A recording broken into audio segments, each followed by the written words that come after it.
Welcome po dito sa ating channel ang Showpo.ph. June 12, 2026. Namahagi ng tulong ang grupo nila Senador Win Gatchalian sa mga nasalanta ng lindol sa Mindanao.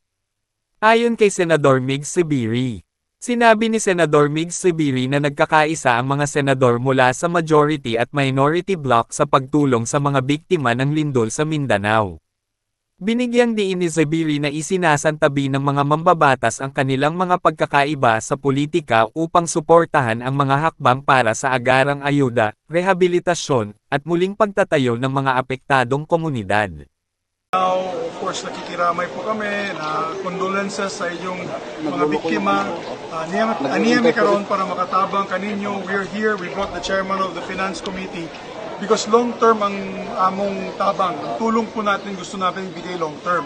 So, yung tulay, kalsada, yung government infrastructures, yung relocation, yung mga evacuation centers na nasira. Kasi yung mga tao takot na pumunta sa ilalim ng covered court kasi nasira daw. So we have to repair that, we have to make it standard na dapat maski na signal number 9 maka-withstand itong mga ganitong klaseng linog. No? So yan ang ayusin ni Senator JV with the support of the whole Senate. Lahat kami siguro nagkakaisa dito, walang politika dito. Majority, minority man, anong grupo man yan, lahat kami nagkakaisa para makabigay po kami ng tulong sa ating mga kababayan sa Mindanao. Media atras. Okay, atras, media atras.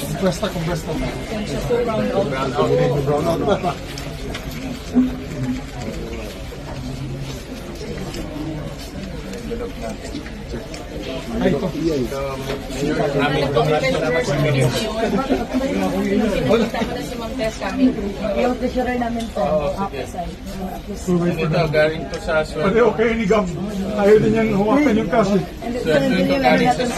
At yan ang ating latest SOCMED viral update for today. Please like and share ang video at huwag kalimutan mag-subscribe, i-click ang notification bell for more SOCMED viral updates at suportahan po ang ating Facebook page. Maraming salamat sa lahat ng nag-subscribe indeed. Magandang buhay sa lahat. Shukran.